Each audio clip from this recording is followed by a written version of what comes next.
listening to your brain on air. The program will begin shortly. Enjoy. 여러분은 곧 Your Brain on Air 프로그램을 시청하실 수 있습니다. 프로그램이 곧 시작됩니다. 즐기세요.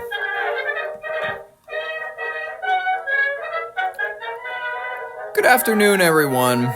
Welcome to Your Brain on Air. I'm your host, Ollie Boat Larson, and there's not much else to say about it except for that.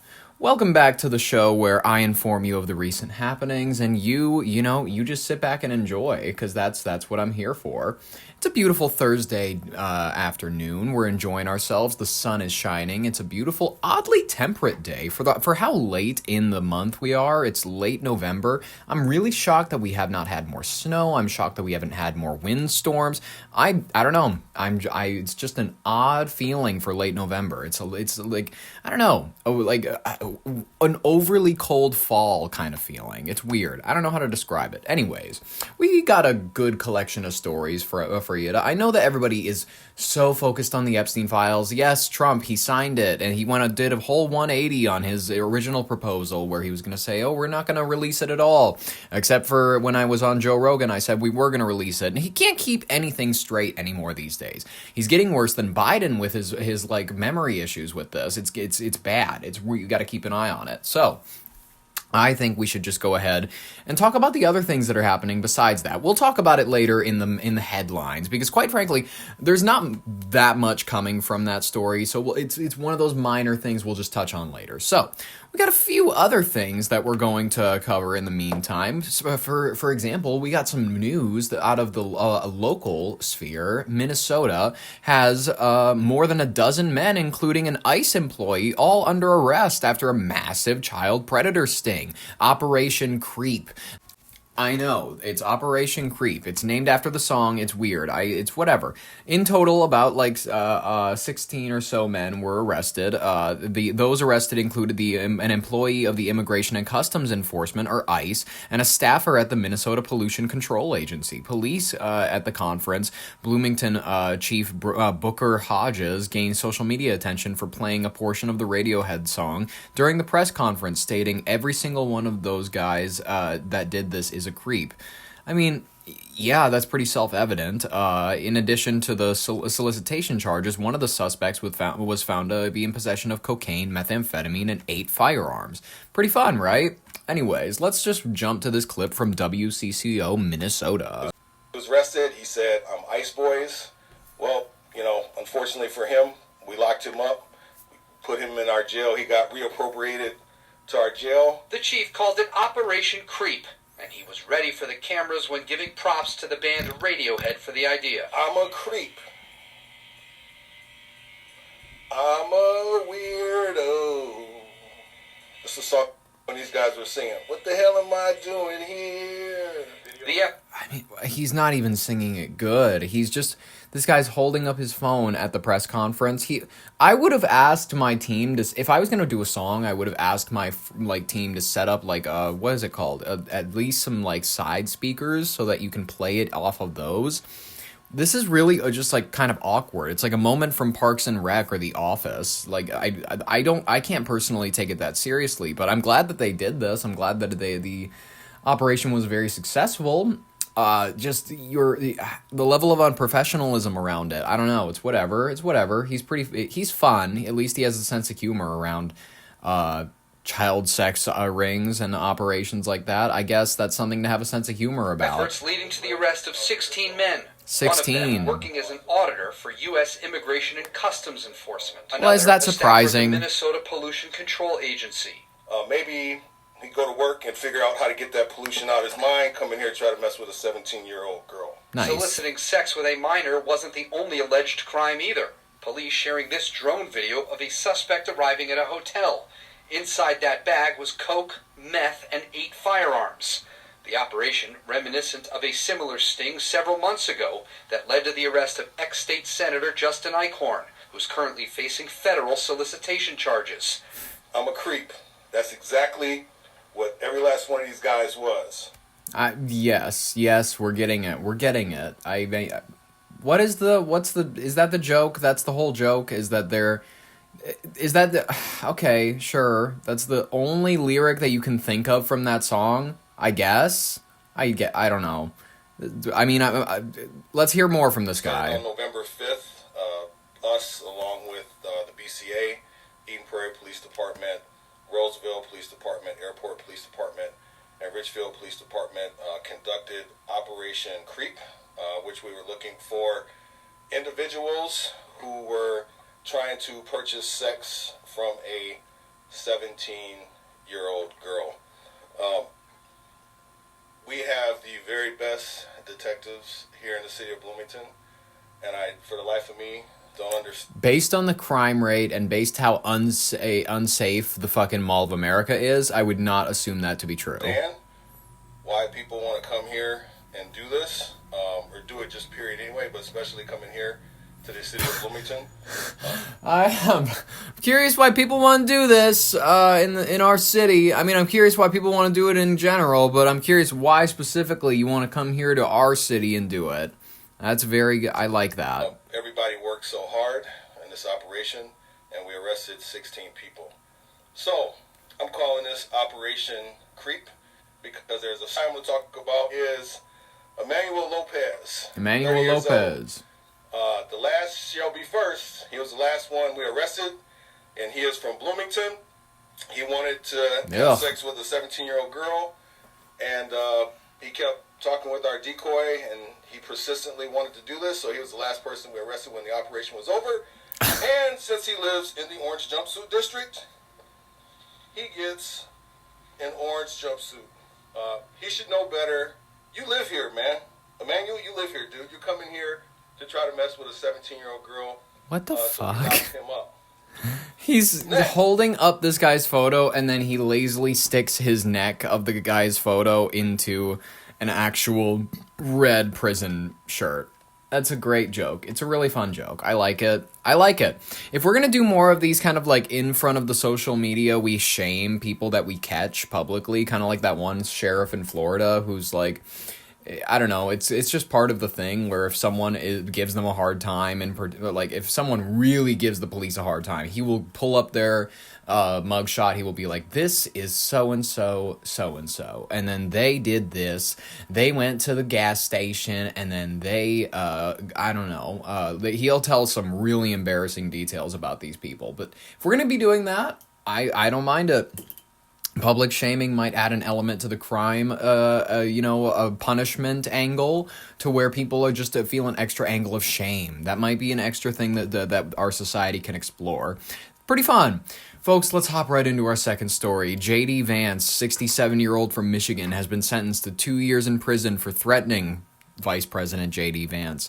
James Donald Vance, if you're confused like me, that sounds very similar to the name of our Vice President, but he is a 67-year-old man from Grand Rapids, Michigan, and he has been sentenced to 2 years in a federal prison after pleading guilty to felony charges for threatening to kill President J.D. Vance, President Donald Trump, and other figures. According to court documents, in March and April of 2025, Vance used the alias Diaper JDV on social media platforms like Blue Sky to post violent threats. Details of the post's threats were such like of the following: if Trump, Vance, or Musk ever come to my city again, they will leave in a body bag. He went on to say that he didn't care if he was shot by the Secret Service or spent his life in prison, noting that he believed that he had only about 10 years of life left. Also, he threatened Donald Trump Jr., posting, "I will murder the stupid fucker before he gets Secret Service protection." Jeez Louise. Vance later, because, I don't know, this guy, he seems like he's got a bit of a chip on his shoulder. I don't know. I'm guessing that he has to justify to every person alive that, yeah, my name is also Vance, JD is my initials, because every person who is James Donald or whatever, it's easier to abbreviate. Carl Johnson, you go by CJ, you know what I mean? It's just, humans like to abbreviate, they like to shorten shit up.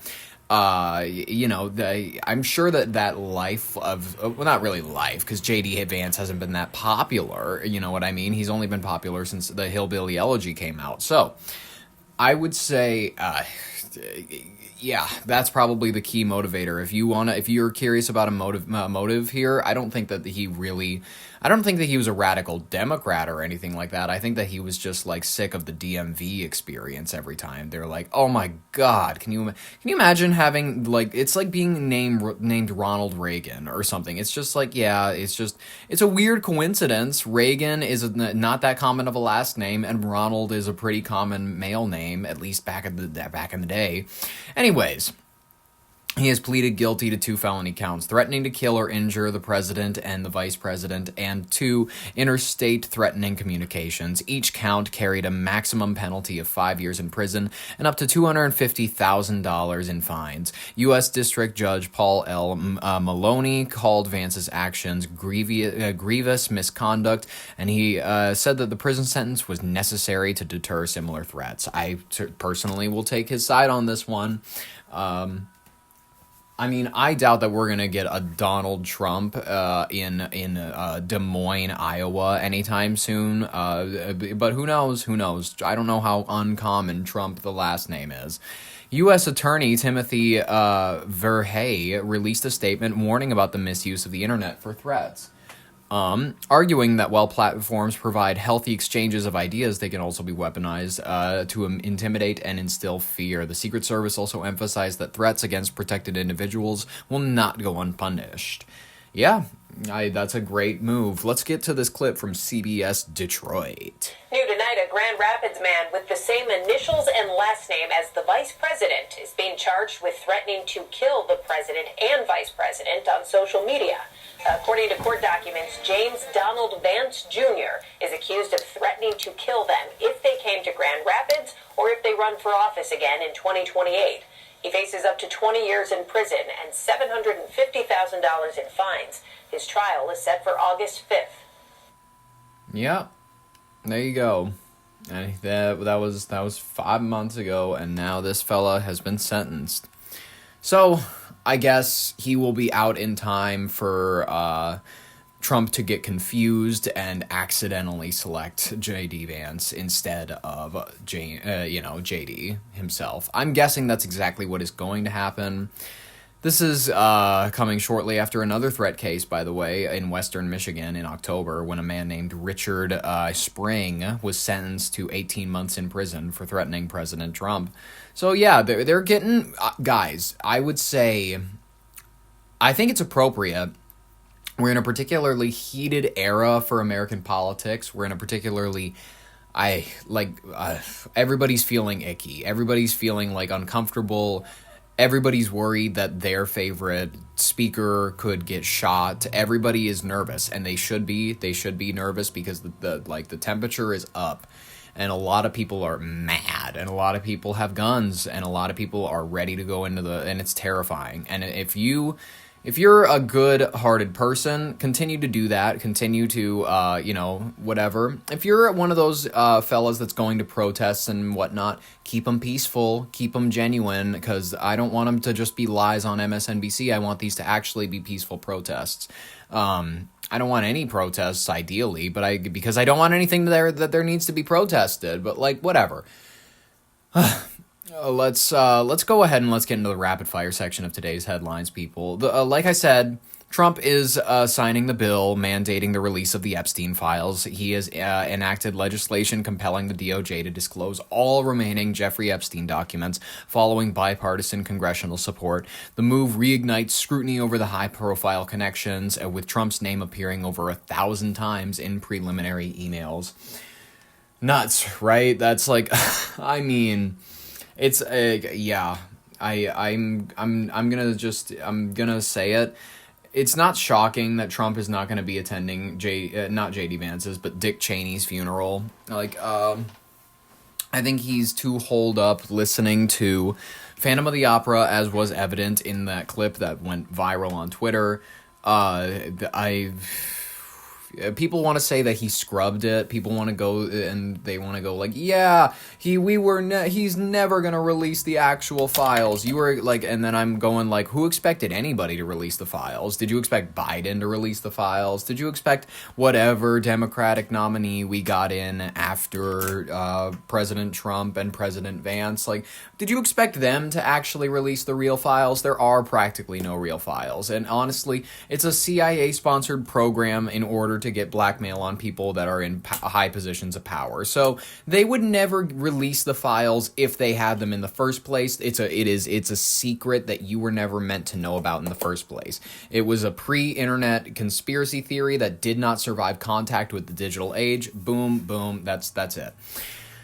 Whatever. Nitish Kumar sworn in as the Bihar chief minister for the record 10th time. In India, JDU leader Nitish Kumar took an oath as Bihar's CM in Patna, heading an NDA coalition with 9 new cabinet faces, with a ceremony in Gandhi Maidan highlights ongoing political alliances amid regional power shifts. Yeah, they're having a they're having a time over there as per the usual for them. Car bombings also in that region, speaking of which, in near Delhi's Red Fort kills 13. A suspected car bomb exploded near the historic Red Fort in New Delhi, India, killing 13 and injuring over 20. Authorities are investigating terrorism links, with the site coordinated off as an emergency team responds. That's not great. I mean, I will say, when we compare the news stories that we often talk about in the States to the ones when we just hop overseas really quick, I would like to say, yes, we are having unprecedented violence here. Yes, we are having, like, a spree of, like, I don't know how to put it, hurt feelings, a spree of hurt feelings. I would say that in comparison to countries where car bombs are going off, where people are actually storming the Capitol, not like racist or like drunk 40-year-olds like during January 6th, but like teenagers, 20-year-olds who are in the prime of their life, ready to pick up a rifle, like in Madagascar. And like, I would like to say, at least we are in one of those places where, you know, all of those people, they're too busy trying to get laid, and they're not that concerned with running their local and state government. They're more interested in eating at the newest restaurant downtown to impress their girlfriend, and rightfully so. It's the American dream. It's beautiful. But speaking of the United States, this is not the American dream. Botulism outbreak has broken out in U.S. infant formula. It has sickened dozens of babies. ByHeart has recalled all its infant formula products after the CDC has linked botulism outbreak affecting over 24 infants across 15 states. The formula, sold nationwide, prompted urgent health alerts for parents. If you do what's it called? Formula? It's sick. It's disgusting. Why would you do that? It's not right. Science, allowing science to feed your baby, that's a shame. Shame on letting you science feed your child. Shame. I'm just kidding. Do whatever you want, just be careful. IBM and Cisco partner on global quantum computing network. Tech giants IBM and Cisco have unveiled a collaboration to develop fault-tolerant quantum computers, aiming for large-scale deployments by the early 2030s. The initiative targets advancements in AI, drug discovery, and to secure networks. Yeah. Are the 2020s really panning out the way that everybody thought that they would? Didn't everybody in 2017 think we would be to Mars by now? Didn't everybody back in, I don't know, 2016 think that by 2025 we would have like a colony or like 4 people at least on Mars or another planet or the moon or something? Like, we're talking about how we're going to have these quantum computing powers, how everything is going to be like I Am Legend, or not I Am Legend, I Am Robot or something. What's the one where like they get the super realistic human beings and it's Will Smith crying, going like, can a robot paint a beautiful picture, compose a symphony, and then the robot destroys him with facts and logic and just goes, can you? And it's like he wins, I guess. He's got a great point. South African Reserve Bank cuts the interest rate to 6.75%. The SARB lowered its repo rate by 25 basis points amid economic pressures, reducing the prime lending rate to 10.25%. The decision aims to stimulate growth but raises the inflation concerns as the G20 hosts the nation. Cool. Whatever. I hope that the South African Reserve Bank figures its shit out. Good for them. Deadly 6.3 magnitude earthquake strikes Afghanistan. A powerful quake hit near Mazar-e-Sharif, killing at least 20, injuring hundreds, and damaging the iconic Blue Mosque. Rescue efforts continue and amid aftershocks with international aid pledged. Good for them. I hope that we're able to flood the country with as much help as we can. Good for them.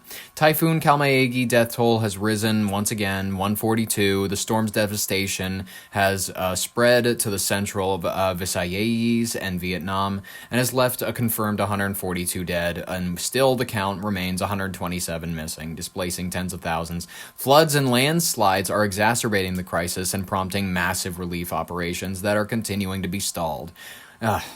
I don't know what else to say. Let's move out of the regions of the world that are just starting to get flooded out with this whole global warming bullshit. Recording, as of latest, a record 12,000 child casualties from an explosive weapon in conflicts. Save the Children reported the highest ever death toll of nearly 12,000 children killed or injured by explosives in the last year, largely due to the Gaza operations, where over 20,000 child deaths have occurred since October 2023. Not fun, not good news that we ever want to report. And unfortunately, we're going to end it. We're going to end our rapid fire section with one last sad headline. The renowned bassist Gary Manny Moundfield has died at 63. That is young for these days, 63. The Stone Roses and Primal Scream musician has passed away, prompting tributes from the music world. Known for his influential role in Britpop and Manchester scenes, his death marks a significant loss to the rock history, man. I know that anybody that is big in that world, they're going to be heartbroken today. Sorry to hear that, folks. But hopefully this last story will bring some cheer to your life, because quite frankly, you just remember that your life is going better than Representative Sheila Cherfilus-McCormick. And her serious legal trouble she's now facing based on these latest reports. Florida Democratic Representative Sheila Cherfilus-McCormick has been indicted by the federal grand jury in Miami on charges that she and several associates misused over $5 million in federal disaster relief funds. Fuck! Prosecutors say that the money came from an overpayment by FEMA under COVID-19 vaccination staffing contract to her family's healthcare company, Trinity Healthcare Services, in July 2021. According to the indictment, Cherfilus-McCormick allegedly conspired with her brother, Edwin Cherfilus, to siphon off the excess FEMA payments and launder them through multiple accounts. Prosecutors contend that the substantial portion of the misappropriated funds was funneled into her 2021 congressional campaign. They also allege that she used straw donors, family and friends members, to disguise these sources of these campaign contributions. Folks, I don't know what she was spending all that money on for her campaign back in 2021, because she has 70 fucking subscribers. To this day, she has 70 subscribers. You know what? I'm going to subscribe to her right now. You're going to be able to see it if you follow me on YouTube. So, here is apparently one of the ads that all of that money was going to. It's her sitting in front of a shitty green screen with Adobe level ad editing. Let's take a look. I'm Sheila Cherfilus-McCormick, Democrat for Congress, and I approve this message. It's been difficult for many to make ends meet. This stock footage of black people looking upset at a table During the pandemic, thankfully, Congress stepped up providing much-needed stimulus checks. Unfortunately, there were not enough for us to recover economically. Under My People's Prosperity Plan, if you are over 18 and make less than $75,000, you receive $1,000 a month with no strings attached. Congress can... $1,000 a month. So this bitch is a nutty Andrew Yang type. She is, listen, I'm trying to be nice. She seems like a lovely person. Her makeup is on fleek. Her pantsuits are Hillary Clinton-esque. I think that she's got her look on lock. However, this girl is crazy. $1,000 a month. Provide these checks, they just did so. Under my plan, the ultra-wealthy will finally pay their fair share. Yes, we're gonna just gouge the wealthy for all of this wealth redistribution. She's a democratic socialist. That's unfortunate. Too long, working people have been bankrolling the lifestyle of the powerful few. For example, the richest man in the world owns Amazon, and they paid 0 federal income taxes in 2018. As your congresswoman, I will fight the special interest so you can start receiving $1,000 a month. To learn more, go to peoplesprosperityplan.com. All right, well, that was it. That was that. That was terrifying. The idea that we would create a welfare state bigger than the one that we already have. Okay. If you all are liking it, sure, try it out in Florida and see how let's see how it lasts. We can see how it goes. In addition to the campaign finance accusations, she's been charged with conspiring to file false tax returns. I mean, isn't that kind of like the least of her worries? Prosecutors say that she and her tax preparer, David K. Spencer, misrepresented personal and political spending as business expenses, inflated charitable contributions, and underreported her true tax obligations. If convicted on all counts, Cherfilus-McCormick faces a maximum prison sentence of 53 years. I mean, I doubt that she will face all of that, but who knows? Attorney General Pam Bondi condemned the alleged scheme, calling it a selfish and cynical crime that betrays public trust. In her response, Cherfilus-McCormick denied wrongdoing, calling the indictment unjust and a sham. I love it. I love that we're all adapting the Trump method of denying things. We're calling things shams. We're calling them witch hunts. I love that. I love that that is slowly seeping into the American lingo, no matter if you're a Democrat or a Republican. You call things a sham. It's a Democratic hoax. It's a Republican hoax. I bet that she should whip that out. It's a Republican hoax. They're trying to bring down a black woman like me and Candace Owens. Me and Candace Owens are black representatives. Anyways, and suggested that the timing may be politically motivated. It might be. This case is deepening her political vulnerability. She already faced House Ethics Committee investigations in 2023, and following the indictment, she has stepped down from her leadership role in the House Foreign Affairs Subcommittee. Let's go to this clip from ABC News. Why not? Democratic Congresswoman Sheila Cherfilus-McCormick is now facing up to 53 years behind bars. She was indicted, accused of stealing $5 million in disaster relief funds and then using it to benefit her 2021 campaign. In a statement, the Attorney General Pam Bondi saying using disaster relief funds for self-enrichment is a particularly selfish, cynical crime, adding no one is above the law. Now, the DOJ says the Congresswoman conspired to use those overpaid funds not only to benefit her campaign, but that she tried to disguise it by funneling that money through multiple accounts so no one would know where it is coming from. We are told this investigation does date back to the Biden administration, and now no word from the Congresswoman or her office as of this morning, Diane. Wow. No word from her. She will be as quiet as a church mouse, I hope. And you know what?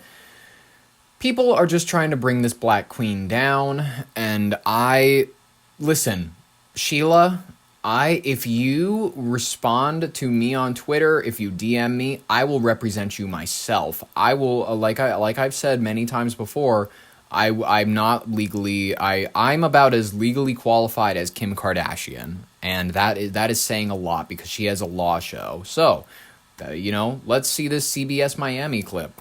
Sheila Cherfilus-McCormick Cherfilus-McCormick says she is innocent. The federal government is accusing her of stealing millions of dollars of FEMA relief and using it for her own campaign. Good afternoon, and thank you for joining us. I'm Naja Sherman.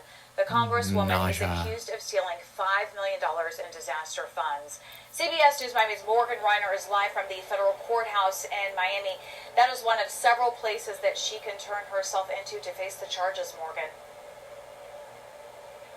Yeah, Naja, Congresswoman Cherfilus-McCormick is accused of stealing that $5 million, but she says this indictment is just meant to distract from far more serious national issues. Like what?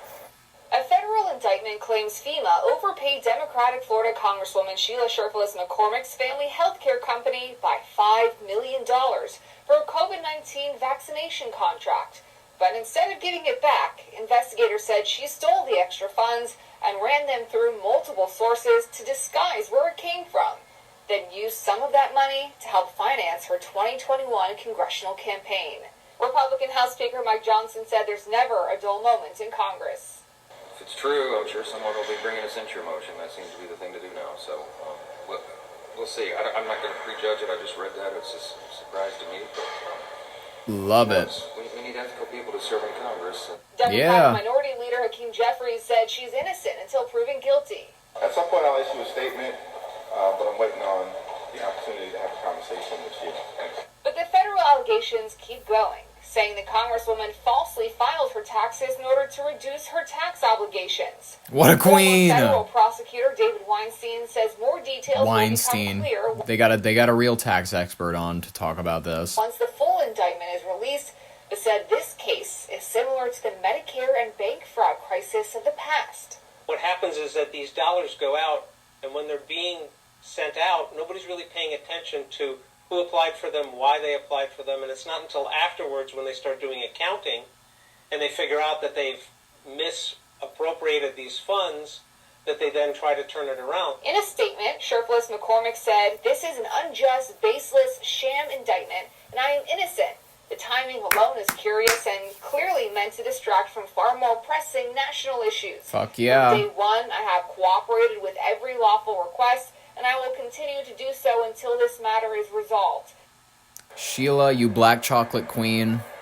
And Republican Congressman of Florida, Greg Studi, says that he is going to file that motion to censure the Congresswoman and remove her from all committees. Call this one of the most horrific abuses of public trust he's ever seen. I'm live in Miami, Morgan Reiner, CBS News, Miami. Love it, CBS News Miami. I'm so sorry to hear that your city may have had millions of dollars stolen from you, but hey, the tourism dollars after GTA 6 drops, those are going to make up for it, no problemo. Folks, sorry to hear that would be, I hope that was a good final story. I know that the last two, they might have been bummers, but that woman's financial troubles, I hope was enough to levy and lighten your day, because guess what? You have another thing to look forward to. Tomorrow is Friday.